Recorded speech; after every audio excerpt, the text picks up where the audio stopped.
지난 17일 문화체육관광부 해외문화홍보원이 숨어있는 K 유전자를 찾아라라는 영상을 공개했습니다. 그리고 이 영상은 공개 7일 만에 조회수 76만 건, 댓글 140건을 기록하고 있는데요.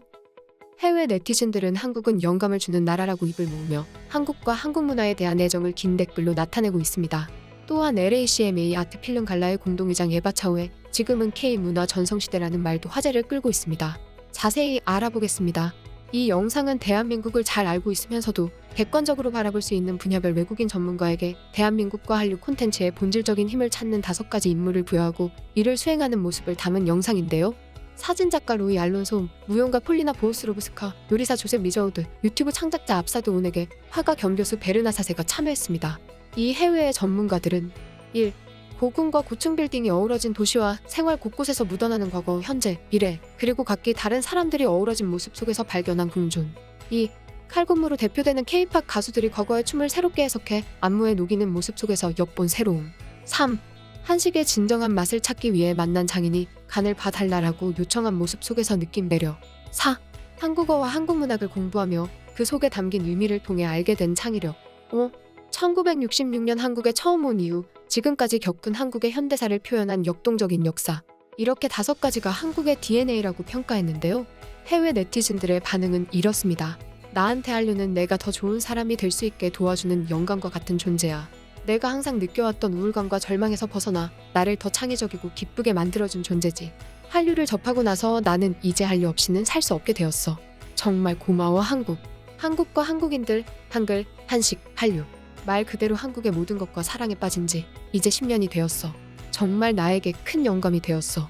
이런 KDNA 덕분에 한국인들이 전 세계에서 성공한 것 같아. 꼭 이 아름다운 나라를 가서 성공하는 DNA를 본받고 싶어.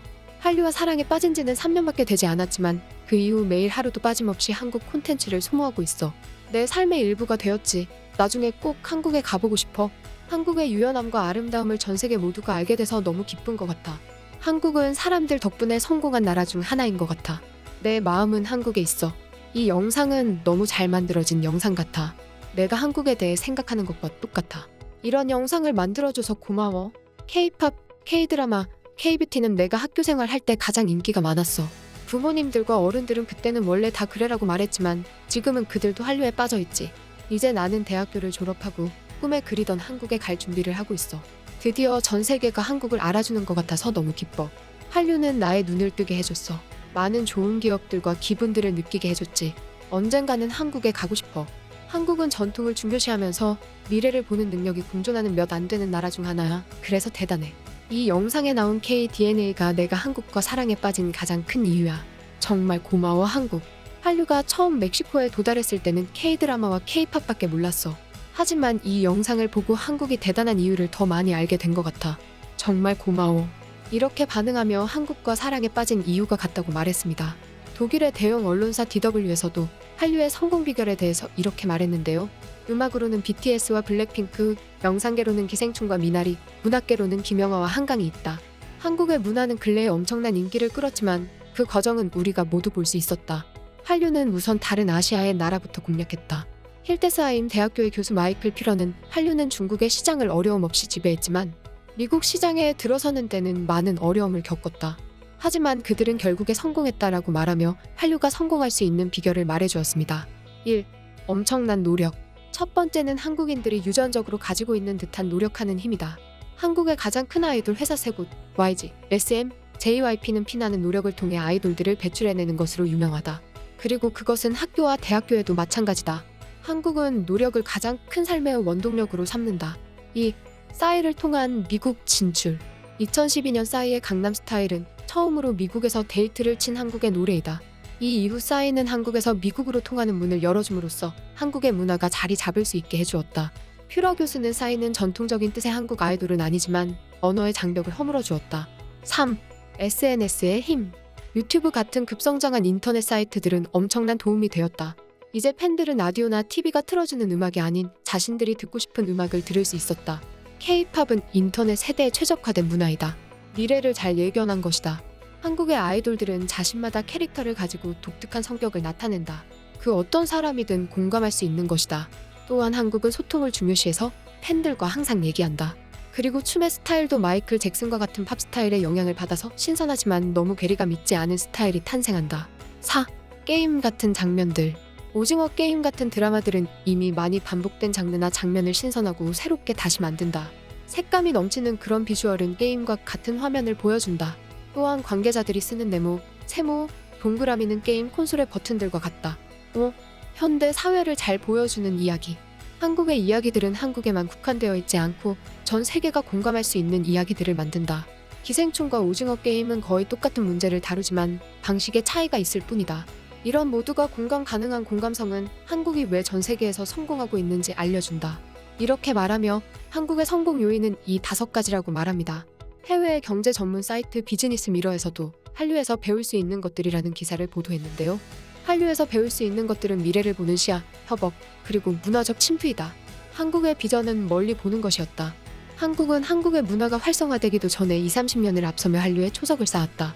하지만 우리 같은 해외의 다른 나라들은 빠른 결과를 원한다. 한 문화가 자라기 위해서는 많은 시간이 필요하다. 그리고 한국은 그 시간을 버텨서 성공이라는 결과를 불렀다.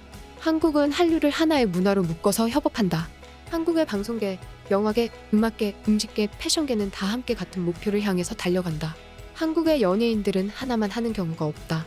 모든 걸 그 어느 때라도 협업할 수 있는 환경이 조성되어 있기 때문이다. 이런 노력은 한류에 한 번이라도 빠지면 헤어나올 수 없게 만든다. 음악만 들으려고 노력해도 자신이 가장 좋아하는 아티스트가 나오는 모든 것을 소비하게 만들기 때문이다. 한국은 문화적 침투에 많은 경험을 가지고 있다. 나조차 한국의 문화에 빠지기도 전에 한국의 음식을 즐기며 한국의 제품들을 쓰고 있었다. 한국의 문화는 자연스럽게 해외에 스며든다. 한글의 한 글자도 모르던 나는 어느덧 한글을 읽을 수 있게 되었다. 이런 게 바로 소프트 파워라고 생각한다. 이것 말고도 한국에서 배울 수 있는 많은 것들이 있지만 문화적 측면으로는 이 3가지가 가장 필요하다고 생각한다. 이렇게 말하며 한국의 소프트 파워를 칭찬했습니다. 이처럼 한국의 문화를 전 세계가 본받고 있을 때 자신이 K-DNA를 가지고 있다는 사실을 자랑스러워하는 사람이 있었는데요. 바로 LA 문화의 여왕이라고 불리는 에바 차오입니다. 그녀는 LACMA의 공동회장의 자리에 앉아있는 미국 패션계의 거장이자 사업가인데요. 미국의 주간지 뉴욕타임스에 따르면 그녀는 아직도 한국에 대해 얘기할 때 수줍은 소녀가 미래의 꿈을 말하듯 들뜬 모습이라고 합니다. 외국서 오래 살다 보면 애국자가 된다. 세계적으로 정말 영향력 있는 분들에게 한국을 많이 소개해드리고 싶고 제가 정말 할 수 있는 범위 안에서 하고 싶은 게 많다. 한국을 항상 그리워했는데 타지 생활에 적응하느라 모국에 대해 생각조차 할 겨를이 없었던 것 같다. 시간이 지나 저 자신을 되돌아볼 여유가 조금씩 생기다 보니 한국을 위해 제가 무얼 할 수 있을까 하는 생각이 들었다. 내게 중요한 터닝 포인트는 봉준호 감독의 기생충이다. 정말 근래에 와서야 한국에 대해 사람들이 말하기 시작한 것 같다. 할리우드와 어쩌면 가장 가까운 한국인 중 한 명으로서 수십 년간 한국의 이미지를 알리고 싶어 했지만 기생충만큼 강력한 작품은 처음이었다. 마치 자전거를 연습하던 어린아이가 스스로 처음 페달을 밟을 때의 느낌이랄까. 화산이 밑에서 부글부글 끓고 있다가 문화적 폭발이 일어난 기분이었다. 미국서 수십 년 사는 동안 한국은 6.25 전쟁 아니면 삼성뿐이었다.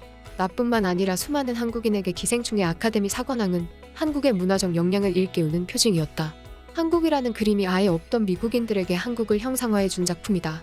BTS를 통해 미국의 젊은 팬덤이 많아지고 한국어가 알려지고 또 할리우드 영화에 일찍 진출한 배우 이병헌, 오징어 게임의 이정재 등 여러 스타가 한국으로 가는 문을 열었다.